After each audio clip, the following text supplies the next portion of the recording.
जय Shri Krishna, Radhe Govind. Welcome back to Kanhamrit. तो आप सभी को चैत्र नवरात्रि की बहुत बहुत शुभकामनाएं।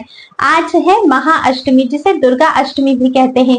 दुर्गा अष्टमी की अनंत बधाइयां। आज के दिन हम माता महागौरी की पूजा करते हैं। आई होप आप सभी के नवरात्रि के व्रत बहुत अच्छे से चल रहे होंगे। नवरात्रि की हर दिन के माता के हर स्वरूप की कथाएं भी चैनल पर अपलोड हो रही है। आई होप आप उन सभी को श्रवण कर रहे होंगे।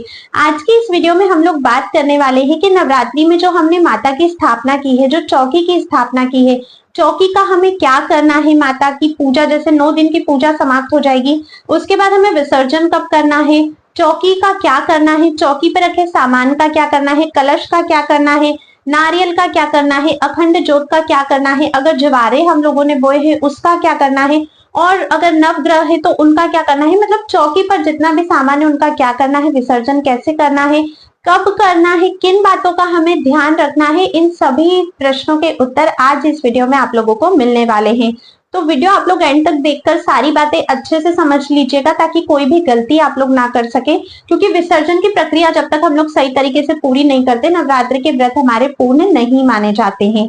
अगर आप लोगों ने अभी तक चैनल को सब्सक्राइब नहीं किया है तो पहले चैनल को सब्सक्राइब करके बेल आइकन भी प्रेस कर लीजिए, क्योंकि आगे और भी कई सारी वीडियोस आपको मिलने वाली है। अच्छा, कामदा एकादशी कुछ ही दिनों में आने वाली है। कामदा एकादशी की वीडियो भी ऑलरेडी चैनल पर अपलोड है, आप उसे भी चेकआउट कर सकते हैं। चलिए इस वीडियो को शुरू करते हैं। देखिए, नवरात्रि यानी कि 9 दिन और 9 रात्रि का त्योहार। सबसे पहले तो आप लोग ये समझ लीजिए कि नवरात्रि का जो विसर्जन होता है, मतलब नवरात्रि की चौकी का जो विसर्जन होता है, वो पूरे 9 दिन के बाद दशमी तिथि पर होता है। इस बार जो नवमी तिथि है वो हमारी आ रही है 6 अप्रैल दिन रविवार की। ठीक है, तो हम चौकी का विसर्जन कब करेंगे? 6 अप्रैल के बाद करेंगे, मतलब 7 अप्रैल 2025 दिन सोमवार को हम लोग चौकी का विसर्जन करेंगे। उसके पहले नहीं करना है। काफी सारे लोगों के यहाँ पर, जिनके यहाँ पर अष्टमी पूजन किया जाता है, उनको ऐसा लगता है कि हमारे यहाँ अष्टमी पूज गई, हमारे यहाँ पर कन्या पूजन हो गया तो माता रानी तो चली गई है, तो वो लोग अपने व्रत करना बंद कर देते हैं, चौकी विसर्जन करते हैं। काफी सारे लोगों के यहाँ पर नवमी पर कन्या पूजन हवन किया जाता है, उन्हें लगता है कि माता रानी चली गई, चौकी विसर्जन कर देते हैं। पर देखिए, ऐसा नहीं होता है। माता रानी को हमने पूरे 9 दिनों के लिए अपने घर बुलाया है, पूरे 9 दिनों के लिए माता हमारे पास आई है, तो माता पूरे 9 दिनों के बाद ही जाती हैं। अगर आप अष्टमी या नवमी पर ही चौकी विसर्जन कर देते तो ये बहुत ही ज्यादा गलत होता है। तो विसर्जन तो हमें दशमी के दिन ही करना चाहिए। भले ही आपके यहाँ पर हवन कन्या पूजन अष्टमी को हो रहा हो, तो भी आपको नवमी के दिन भी व्रत करना है, और अपने व्रत का पारण भी आपको दशमी पर ही करना है। नवमी पे कन्या पूजन हो रहा है, नवमी पे हवन हो रहा है, तो भी नवमी का व्रत रहेगा आपका पूरे दिन का, जैसे आप नवरात्रि के व्रत कर रहे हो। और पारण जो है वो आप दशमी के दिन ही करोगे। नवरात्रि के व्रत का पारण हमेशा दशमी पर किया जाता है। जैसे नहीं हम लोग एकादशी व्रत रखते तो पारण हम द्वादशी में करते ना, एकादशी में ही थोड़ी ना हम लोग पारण कर लेते हैं, द्वादशी तिथि में करते हैं। उसी प्रकार हमने नवरात्रि का व्रत किया है, मतलब 9 दिन और 9 रात्रि का व्रत किया है, तो उसका जो पारण है वो दशमी पर ही किया जाता है। आप लोग प्लीज इस चीज का ध्यान रखिएगा। अब जानते हैं चौकी विसर्जन और बाकी सामान का हमें क्या करना है। सबसे पहली बात, चौकी का विसर्जन कब करना है मैं ऑलरेडी बता चुकी हूँ। चौकी का विसर्जन हमें 7 तारीख को करना है, दिन रहेगा सोमवार का। ठीक है, उस दिन आप अच्छे से स्नान आदि से फ्री हो जाइए, जैसे डेली पूजा करते हो वैसे पूजा करिए। उसके बाद चौकी पर सभी दूर आप चावल बिखेर दीजिए। उसके बाद थोड़ी सी चौकी को हिला दीजिए। ठीक है, हल्की सी अगर चौकी आपकी हिल गई है, इसका मतलब अब विसर्जन की प्रक्रिया स्टार्ट हो गई है, क्योंकि 9 दिनों तक हम चौकी को बिल्कुल नहीं हिलाते हैं। ठीक है, इसके बाद सबसे पहले हमें कलश हटाना होता है। तो ठीक है, कलश आप कैसे आप लोग हटाओगे? कलश के ऊपर थोड़े से चावल आप लोग डालिए, वैसे चावल हम लोग डाल चुके हैं, पर फिर भी थोड़े से चावल आप लोग डालिए। फिर आप लोगों को कलश को थोड़ा सा खसका देना है। अब कलश के ऊपर रखे नारियल का आपको क्या करना है? तो देखो, काफी सारे लोग इस नारियल को बदार लेते हैं और प्रसाद स्वरूप में पा लेते हैं या बांट देते हैं। काफी सारे लोग जल प्रवाहित करते हैं, कुछ लोग इसे संभाल कर अपनी तिजोरी में भी रखते हैं। तो हर किसी के घर की अपनी अलग परंपरा होती है। ठीक है, तो कलश के नारियल का आपके घर की परंपरा में जिस प्रकार से प्रयोग किया जाता है, आपको वैसे ही प्रयोग करना है। अगर यहाँ पे कलश के नारियल को आपके घर पर बदार दिया जाता है, सभी घर वाले उसे प्रसाद स्वरूप में पा लेते हैं, तो आप लोग ऐसा बिल्कुल कर सकते हो। देखिए, 9 दिन तक पूजा हुई है, हवन हुआ है, मंत्रों का जाप हुआ है, वो जो नारियल है वो अब कोई साधारण नारियल नहीं है, वो बहुत ही ज्यादा मैजिकल बन चुका है। तो अगर आपके यहाँ पर उस नारियल को प्रसाद स्वरूप ग्रहण किया जाता है तो आप ग्रहण कर सकते हो, जल में प्रवाहित किया जाता है तो आप प्रवाहित भी कर सकते हो, अगर तिजोरी में उसे संभाल कर रखा जाता है तो आप लोग रख सकते हो। ठीक है, किसी में कोई आपको शंका की बात नहीं है। जैसे अपने घर की रीत है उसे हमें फॉलो हमेशा करना चाहिए। ऐसा नहीं कि कहीं से कुछ सुनकर अपने घर की रीत रिवाज को हम लोग बदलने चले।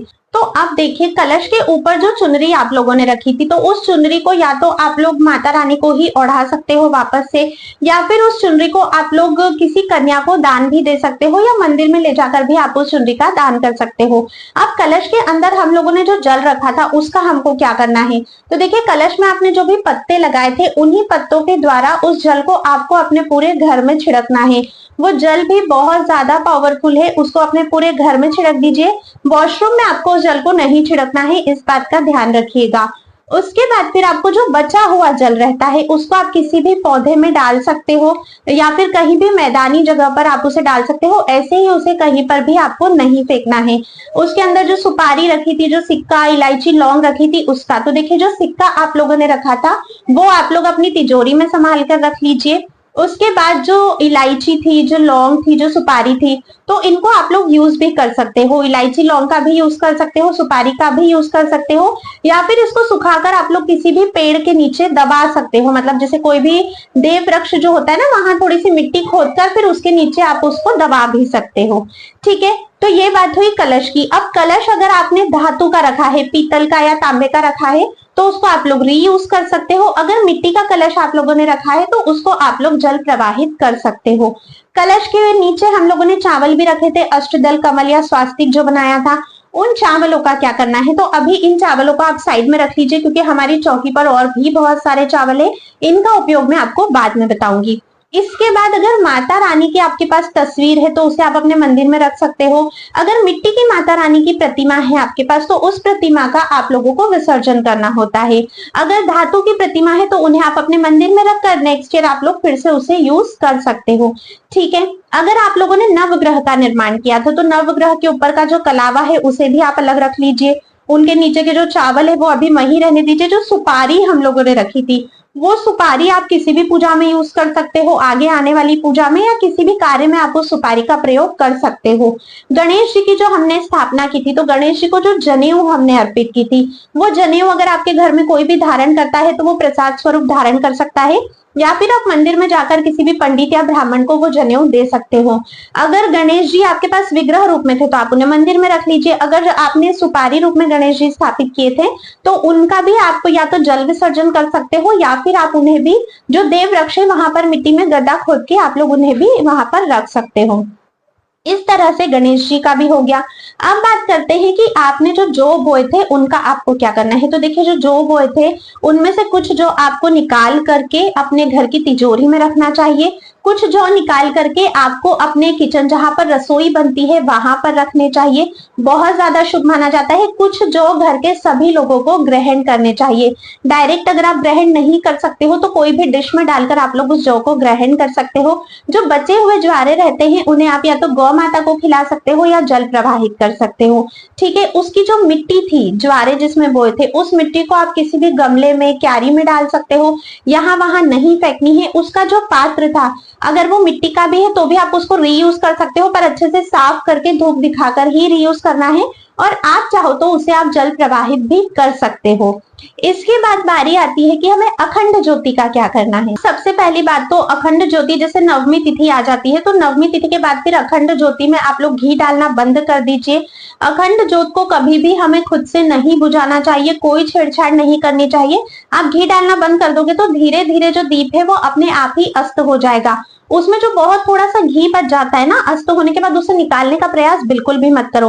अगर आपकी बाती पूरी तरह से नहीं जली है तो बाद में आप अगर कोई भी हवन करते हो, कहीं पर यज्ञ होता है तो उसमें डाल सकते हो, या फिर आप उसको रख लीजिएगा, है ना, अभी के लिए रख लीजिए। और अखंड ज्योति का जो दीप होता है, अगर आपके पास धातु का दिया था तो आप उसे धोकर साफ कर फिर से रीयूज कर सकते हो। मिट्टी का दीपक अगर आप लोगों ने यूज किया था तो उसे आप लोगों को जल प्रवाहित करना होता है। थोड़ा बहुत जो घी तेल आपका बच गया है उसको आपको कुछ भी नहीं करना है, निकालना नहीं होता है उसे, इस बात का ध्यान रखना है। अब जितने भी फूल आपने चढ़ाए थे, अगर कोई पत्ते वगैरह से सजावट करी है पूरे 9 दिनों में, उन सभी फूलों को, सभी पत्तों को आप रख लीजिए, ठीक है। इसके बाद जो चावल का मैंने बताया था, अब आपकी चौकी पर जितने भी चावल बचते हैं उन सभी चावल को ले लीजिए। इन चावलों को या तो आप पक्षियों को दे सकते हो, या तो आप गौ माता को दे सकते हो, या फिर इसमें और चावल मिलाकर आप लोग किसी को दान कर सकते हो। अगर किसी को दान करते हो तो इतना ध्यान रखना है कि किसी का एक समय का भोजन उसमें हो जाए, इतने चावल जो है आपको दान करने हैं। काफी सारे लोग क्या करते हैं, इन चावलों को अपने भंडार गृह में भी रख लेते हैं। अगर आपके यहाँ पर ऐसा होता है तो आप कर सकते हो, नहीं तो सर्वोत्तम है पक्षियों को दे दो, गौ माता को दे दो, और नहीं तो आप किसी को दान कर सकते हो इन चावलों को। अब जो फूल पत्ते सारी चीजें हमने रखी थी, देखिए बहुत सारे लोग जल प्रवाहित करते हैं, पर सबसे अच्छा ये होता है कि आप जमीन में कहीं भी गड्ढा करके उसको गाड़ दीजिए, ताकि उसका खाद बन जाता है, जिससे जमीन भी उपजाऊ होती है। नदियों में अगर हम ये सारी चीजें प्रवाहित करते हैं तो नदियां इनसे दूषित होती है। किसी भी देव वृक्ष के नीचे आप थोड़ा सा खोदकर उसे डाल सकते हो। जो हवन आपने किया था, तो हवन की राख आपके पास होगी, तो हवन की राख का आप लोगों को क्या करना है, उसको भी आप लोग कहीं भी गमले वगैरह में या जहां पर भी आप लोग गार्डनिंग करते हो वहां पर आप लोग उस हवन की राख को भी डाल सकते हो। तो इस तरह से आपको कार्य करना है। चौकी पर जो लाल कपड़ा आपने बिछाया था, पूजा में जो दक्षिणा आपने रखी थी, आप चाहे तो वो लाल कपड़ा धो के अच्छे से धूप में सुखाकर फिर से यूज कर सकते हो, या फिर वो लाल कपड़ा और दक्षिणा आप मंदिर में जाकर पंडित जी को भी दे सकते हो। चौकी अब जब आप हटा रहे हो, तो चौकी आपने हटा दी, फिर वहां नीचे अच्छे से साफ कीजिए, स्वस्तिक बनाइए और वहां पर एक दीपक जलाइए। चौकी हटाने के बाद कभी भी उस जगह को खाली नहीं छोड़ा जाता है, तो एक घी का दीपक आपको वहां पे प्रज्वलित करना चाहिए। तो ये मैंने आपको बताया कि चौकी पर रखे कलश का क्या करना है, नारियल का क्या करना है, कलश के जल का क्या करना है, उसके अंदर के सामान का क्या करना है, माता की प्रतिमा का क्या करना है, नवग्रह का आप लोगों को क्या करना है, जो चौकी पर चावल है जितने भी जो हमने आसन रूप में दिए थे, कलश के नीचे दिए थे, उन सभी का क्या करना है, फूल पत्ते जितने भी थे उन सभी का क्या करना है, अखंड ज्योत का क्या करना है, जवारे का क्या करना है, सब कुछ मैंने आपको बता दिया है। अगर कुछ भी मुझसे फिर भी छूट गया है तो आप लोग प्लीज मुझे कमेंट करके पूछ लीजिएगा। एक और बात मैं कहना चाहूंगी कि हर किसी के घर की रीत अलग होती है, आप अपने घर की रीत भी देख लीजिएगा, उसी हिसाब से आप लोग विसर्जन करिएगा। पर विसर्जन की प्रक्रिया यही होती है। एक सबसे इंपॉर्टेंट बात, जब मैंने आपको कहा था ना कि आप लोग थोड़ा सा चौकी पहले चावल रखिए, फिर थोड़ी सी चौकी खसका दीजिए तो विसर्जन की प्रोसेस स्टार्ट हो जाती है, उस समय आपको सभी देवी देवताओं से आवाहन भी करना है, क्योंकि हमने उन्हें बुलाया था, कलश में स्थापित थे सभी देवी देवता, उनसे आवाहन कीजिए, प्रेम पूर्वक उनसे आग्रह कीजिए कि अब आप सभी सूक्ष्म रूप से विराजमान रहिए, लेकिन स्थूल रूप से आप सभी अपने अपने धाम को पधारिए। गणेश जी को कभी वापस हमें नहीं भेजना है, गणेश जी से आग्रह नहीं करना है, गणेश जी सदैव हमारे घर में रहने चाहिए, रिद्धि सिद्धि माता रानी सदैव हमारे घर में रहनी चाहिए। इस बात का आप लोग ध्यान रखिएगा। तो इस तरह से नवरात्रि की चौकी का विसर्जन किया जाता है। ये कार्य आपको दशमी तिथि पर करना है और इसी दिन अपने व्रत का पारण भी करना है। चौकी विसर्जन होती है तब हम फिर से नया भोग माता के लिए बनाते हैं, हलवा चना पूरी ये सारी चीजें, उसी प्रसाद के साथ फिर आपको अपने व्रत का करना होता है पारण। ठीक है, इस बार आपको पारण जो करना है, पारण का जो समय रहेगा वो रहेगा सुबह 6 बजे से लेकर 9:30 बजे तक। पारण की जो तारीख रहेगी वो रहेगी 7 अप्रैल 2025। तो सब कुछ मैंने आपको बता दिया है। वीडियो अगर पसंद आया है तो अपने सभी मित्रों को शेयर कीजिए, जिन लोगों को भी आवश्यकता है इस इंफॉर्मेशन की सभी को शेयर कीजिए। वीडियो को लाइक जरूर कीजिएगा और कमेंट में जय माता दी भी अवश्य ही लिखिएगा। अब मैं मिलूंगी नेक्स्ट वीडियो में, तब तक के लिए राधे राधे।